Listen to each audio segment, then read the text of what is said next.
مساء الخير عليكم، ازيكم حبايبي؟ عاملين ايه؟ وحشتوني كتير قوي قوي قوي. انا هايدي وجيه، ودي قناتي. لو بتشوفيني لاول مره ما تنسنيش في اللايك والشير، بيدعمني كتير وبيشجعني انزل لك حاجات جديده. هنعمل النهارده مع بعض طاجن مسقعه باللحمه المفرومه والبشاميل، حاجه كده في الغناوه منها، وطعمها لذيذ جدا ورائع قوي قوي، وليها تكات معينه انا بحب احطها، بتوديها في حته تانية خالص. ناس كتير قوي مننا بتحب المسقعه، اللي هي الصيامي او اللي هي من غير لحمه مفرومه، اللي من غير بشاميل. لكن بصوا، يعني نرفع القبعة للطاجن المسقعة باللحمة المفرومة. أنا بالنسبة لي أحسن كتير من المكرونة البشاميل. تعالوا أقول لكم على طريقتي وإزاي تطلع معاكم بالطريقة دي وتبقى جميلة كده. أنا هنا حطيت معلقتين أو 3 سمنة على زبدة زي ما تحبي، وهسيبها تسيح. هنزل عليهم ب3 معالق من الدقيق، وهستنى شوية كتار لغاية لما بس يتحمص كده ويسيح. لو ما وصلش للدرجة دي وابتدى يفقفق ويعمل بقليل كده، ويسيح ويسخن ويطلع ريحته، ما تنزليش عليه باللبن دلوقتي. لو احتاج معلقه سمنه تاني زوديله. انا بحط اللبن على قد السمنه على قد الدقيق، يعني 3 ل3 ل3. تمام، هو اتحمص معايا وابتدى يطلع ريحته وسايح كده زي ما كان عامل زي الكريمه. نزلت عليهم ب3 كوبايات من اللبن. هقلب كويس جدا بالمضرب، البيض او شوكه او اي حاجه، لغايه لما كل الدقيق اللي عندي تفك. عادي جدا لو حطيت اللبن ساقع والدقيق سخن، ده هيخليه يفك بسرعة، مش هيخليه يمسك في بعضه بقى، يعني غير لما توطي عليه كده بالراحة وتلاقيه يرجع لقوامه، يعني علشان تلحقيه يعني. نزلت بمكعب مرقة وحبة ملح وحبة فلفل اسود، ويا دوبك ربع معلقة سكر صغنونة خالص، بتحلي طعم الايه، البشاميل بتاعي. ويا سلام عندك بقى، لو عندك انت بقى جوزة الطيب بشرتين 3 كده، تحفة، بتودي البشاميل في حتة تانية خالص. الاسود اللي في البشاميل دوت مش حاجة وحشة، ده الفلفل الاسود بس، هو مش مطحون كويس، يعني انا بحبه يبقى باين جدا. المهم، انا هندي كمية ايه، نص كيلو من اللحمة المفرومة المتعصجة. هناخده كله؟ لا طبعا، هناخد بس ايه كام معلقة كده صغننة، وهنسيب الباقي. هقول لكم على وصفة منها تاني، هنعملها قريب منها. يعني من نفس اللحمة دي هنعملها قريب. تعالوا كده ناخد كام معلقة ونرفعهم على النار. وبعد كده هضرب طماطميتين. انا بوريكم الكميه اهي، النص كيلو عليه تقريبا، يعني نص كيلو لحمه مفرومه عليه 4 بصلات او 5 بصلات كبار. وعصقت الكميه كلها زي ما بنعمل عادي، بحط البصل وعليه السمنه وعصج. انا خلاص يعني الناس كتير عارفاها يعني. وبعد كده بعد ما تحمر البصلايه، او يعني يا دوبك تدبل كده، بنزل عليها باللحمه المفرومه بس كده. احنا هنا خدنا حبه دول وحطينا عليهم طماطم علشان ال المسقعة معانا. ده قوام الكريمة بعد ما تقل خلاص، طفيت عليه. طبعا ده البتنجان مش مستاهل ان انا اصور بتنجان وانا وبقليه. تقريبا كيلو من البتنجان. قطعته حتت وسبته ينزل المية بتاعته، وبعد كده شطفته وابتديت احمره او اقليه عادي خالص في زيت. تمام كده. بحاول اعمله حتت تخينة شوية علشان ما يبص مني.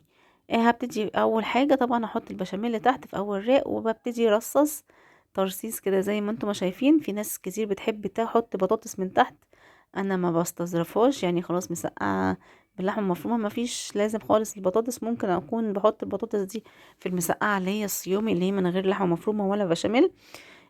لكن اللي هي دي فهي مليانه يعني غنى، يعني هي اصلا قطع منها بتكون تمام مشبعه ومرضيه جدا، وطعمها في حته تانية خالص، دسمه كمان. ويا دوبك، يعني مش عايزه اقولك اقل من ربع كيلو لحمه مفرومه يعني. على كيلو البتنجان عمل وجبه كامله ومتكامله. المهم حطيت طبق من البتنجان، وبعد كده البشاميل، وبعد كده حطيت لحمه مفرومه. انا بحب ما بسبكش قوي اللحمه المفرومه، علشان بحب احط على الوش بدل ما احط بيض او بدل ما احط جبنه او الحاجات دي. انا بحط بس حبه صلصه من اللحمه المفرومه دي، وحبه لحمه مفرومه بسيبهم كمان للاخر.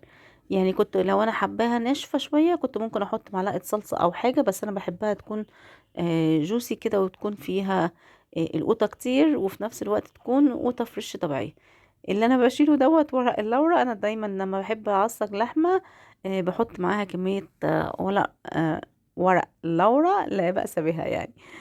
فبنقيه كده عشان ما يقعش في بق الاولاد يعني، او اي حد بياكل. فبطلعه وانا بشتغل خلاص، يا طمن الاكل يعني، يا طمن اللحمه استوت تمام. ده اخر طبقه بقى احنا بنحطها. من البتنجان يمكن تكون اكتر حاجة من تحت هي بتكون شاربة زيت، لان كل اللي فوق بيكون ايه نزل عليها.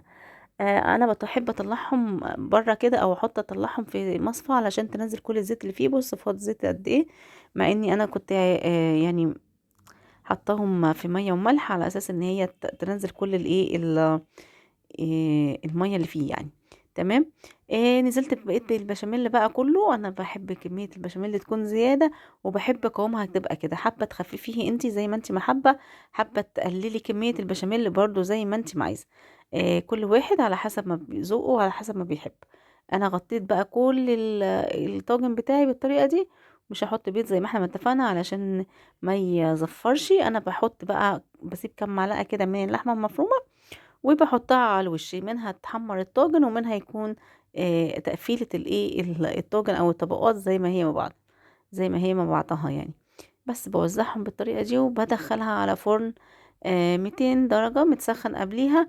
وما بتاخدش ربع ساعة، يا دوبك هو كل المكونات آم، مستوية، فما بتاخدش وقت خالص. المهم عندي ان انا امسح الحروف بتاعة الطاجن كده علشان ما تحرقش مني في الفرن. تمام كده. بصوا شكلها بقى من بره، ده كده قبل ما تستوي طبقات شكلها لذيذ جدا جدا. بحب استخدم قوي البايركس اللي بيكون شفاف، بيبين لي يعني شكل حاجة وتفاصيلها، بتفتح النفس حتى من قبل ما تخش. بص الكريمة لونها ابيض ازاي، وطبقات البتنجان مخليها تحفة تحفة يعني. حبيت افرجها لكم قبل، ويلا بينا ندخل ونطلع ونقول بخ. اهي دي كده بقى بعد بص اتحمرت ازاي واخدت الوش، والتحميصة اللي على الوش بتاعت اللحمة دي يا خراشي بتبقى طعمها جميل جدا جدا. يعني الحبة اللي على الوش دول، قربي كده، قربي قربي، بص التفاصيل والديتيلز حاجة كده يعني. تعالى جوعك اكتر اكتر، ونبدأ في اكتر فقرة بحبها في كل الفيديوهات، وهي فقرة المذاق. بس ندلع الطاجن بتاعنا كده بحبة خضرة تكسر اللون كده، علشان العين بتاكل قبل الايه، قبل البق. يلا بينا بقى تصدقوا جعت. يلا بينا بقى نفتح كده الطاجن بتاعنا ونشوف بيقول ايه من جوه كده يعني. يلا بينا. اول حاجة، اول حتة واكتر حتة بحبها في الفيديو حتة المذاق، خلق ليفترس ده. بصوا، انا عايزه اقولك ان هي لما بتقعد شويه تبرد بتطلع خرط فوق بعضها بالطبقات. يعني تقدري تطلعيها كده وتبقى باينه كل طبقه بطبقتها، اللحمه والبشاميل والبتنجان. بس طبعا مين هيستنى ده، احنا في الشتاء، واحلى حاجه الدفى بمعلقتين من المسقعه السخنين دول يودوكي في حتة تانية خالص. جيبي رغيفين 3 كده وانزلي عليهم. تمام. وجبة كاملة متكاملة، فيها اللحوم وفيها البتنجان والحديد وفيها البشاميل واخد اللبن واخد البيض. يعني وجبة ما فيش بعد كده. دلع الدلع. حابة تعملي جنبيها حبة رز تمام، مش حابة يبقى العيش هو اللي هيقوم بالمهمة دي. حبة مخلل ودمتم او حبة سلطة او تمام. تعالي بقى كده قربي لما اجوعك كمان وكمان، وادخلك جوه الطاجن وتشوفي بقى يعني الدسامة والجوسي يعني واخر نعومة يعني. انا مش عارفة اقول ايه. انتي بصي، انتي بصي وجواي، انتي بصي وجواي. بجد يعني كان طاجن جميل جدا وتحفة تحفة تحفة. جربيه بطريقتي وهيعجبك جدا جدا جدا. يلا هستنيكي تقولي رأيك في الكومنتات، وتشجعيني بلايك منك يا جميلة، واستنيني في فيديو جديد. باي باي.